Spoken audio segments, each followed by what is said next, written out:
Inter Milan have got some business to do if they're to overtake Juventus at the top of Serie A. So after a summer which potentially saw Antonio Conte leaving, then commit his future to the club, how will they be lining up next season for the Serie A campaign? First off for this 11, and it's going to be Samir Handanovic in goal, because who else is it going to be? At age 36, he's still one of the best goalkeepers in Serie A. In fact, last season, he saved his 24th Serie A penalty. That equals the record. He's had almost 500 appearances in the competition, over 100 clean sheets, and it's really difficult to see where Inter Milan are going to bring in anyone else to come in and take his place. So with that said, moving on to the defence, and this is going to be, well, a 3-5-2. Certainly a 3-5-2 when they attack, and probably a 5-3-2 when they defend. Anyway, on to the first of the defensive three, and on the right-hand side, I'm going to pitch for Diego Godin. Even though he's 34 years old, he makes up a vital part of this back line, and even going forwards as well. Godin's 5 goals this season is second, only to the 8 goals he scored back in 2014, when he managed to win La Liga and reach the Champions League final with Atletico Madrid. Defensively, he's pretty solid because it's Diego Godin. We've seen him enough over the course of his career to know what a brilliant defender he is, and he has been so vital to Inter Milan's defence. Into the middle, and it's Stefan de Vrij, who's just completed his second season at Inter and is such a key part and almost doesn't really get the recognition because he doesn't play so much at international level. The reason for that is that Matthijs de Ligt and Virgil van Dijk are just better. They're the better partnership, they're the better players individually, so it's kind of harsh on de Vrij, but then again, if you do watch Serie A, if you have watched Inter Milan play, you know that he is a brilliant defender. Along with this, it looks like Skriniar will be leaving the club as he doesn't quite get on with Antonio Conte so well. Spurs have been rumoured to be a potential destination for the Slovakian defender, so even if he stays or if he goes, de Vrij will still be one of the number 1 centre-backs. And alongside those two in this back three is going to be Alexander Kolarov. Now I know what you're thinking, Matt, that is pretty damn bizarre. Firstly, because they haven't signed him just yet, and secondly, because Kolarov has spent most of his career as a left-back.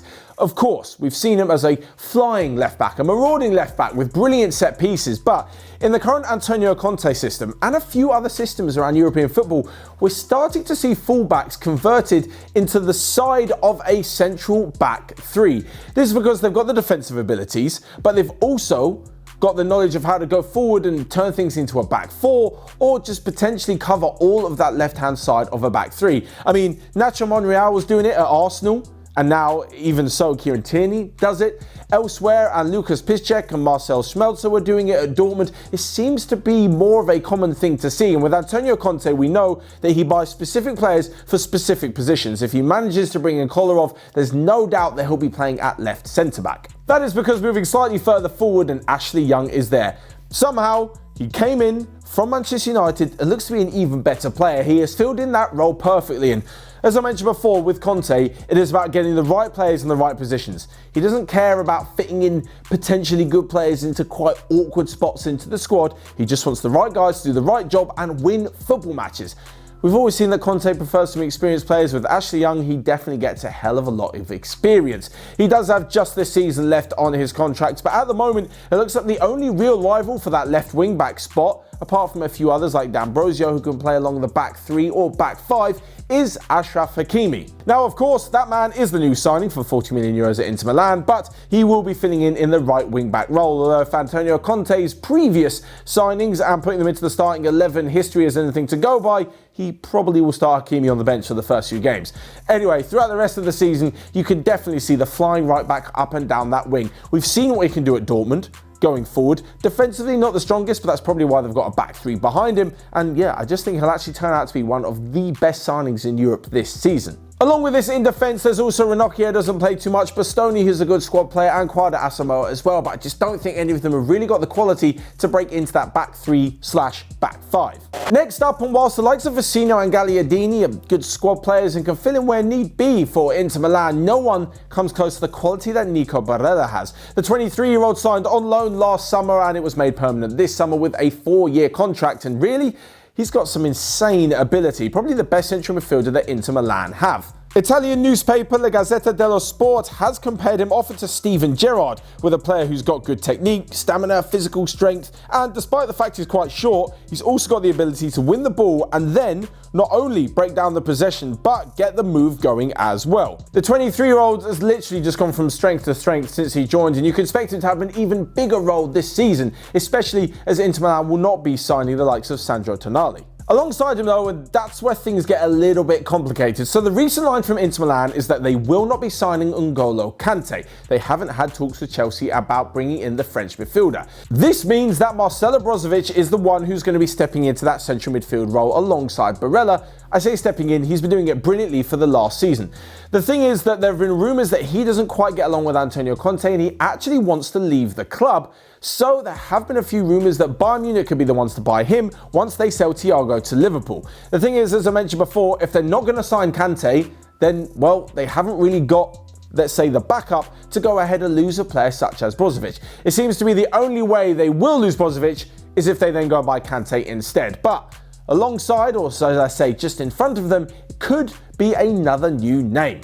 So as I mentioned, yeah, Barella and Brozovic sitting in that deeper role, and in front of them, Arturo Vidal. Now, I know what you're thinking, Matt, what about Christian Eriksen? They just signed him in January. Yes, they did, and obviously someone didn't do their research because Antonio Conte likes aggressive, mentally and physically strong players, especially in his midfield area. That is literally the opposite of what Christian Eriksen is. So it's no surprise that he came in January, barely started many games, made a few sub appearances, and now apparently is on the verge of leaving the club. On the other hand, Arturo Vidal looks to be on his way in. The exodus at Barcelona is well and truly on, and it looks as though they could cancel the contract of Vidal, meaning that Inter can bring him in on a free transfer. Yes, he's heading into his 30s, and yes, you're probably saying this isn't one for the future of Inter Milan, but I've mentioned it before, Conte doesn't really look too far into the future. He wants players who fit the system now so they can win the title now. They were so close last season, just 1 point off Juve, and I think Vidal would really go a long way into helping them. He'd be crucial in that midfield with his work rate and energy, and also popping up with the odd goal here and there. That's definitely his forte. Moving into the front two, and there's not really much space for Alexis Sanchez or Ivan Perisic.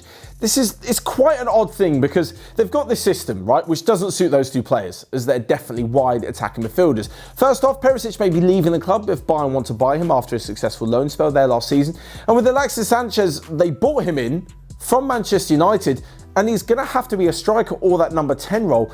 There isn't quite a place for him, so for this reason, I'll see him on the bench. So, the first striker, Lautaro Martinez. For all intents and purposes, he'll be staying at Inter Milan for at least one more season. Barcelona are long-term admirers, and you can't help but think that eventually he will end up at the new camp. Just not yet. They've definitely got bigger things on their plate at the moment, like trying to keep hold of Lionel Messi. Whether or not that happens, Martinez will be the replacement for Luis Suarez eventually, even if the Uruguayan does leave Barca this summer. With Martinez, they know what they're going to get. He's been a brilliant player since they signed him. Yes, he could probably improve his goal-scoring output to reach that top level, to the fact where they can charge 100 million euros for him. But when you look at his style of play, I've no doubt that he'll eventually get there. And finally, the main star of this team, the goal-getter, the man that's gone from absolute rags to riches.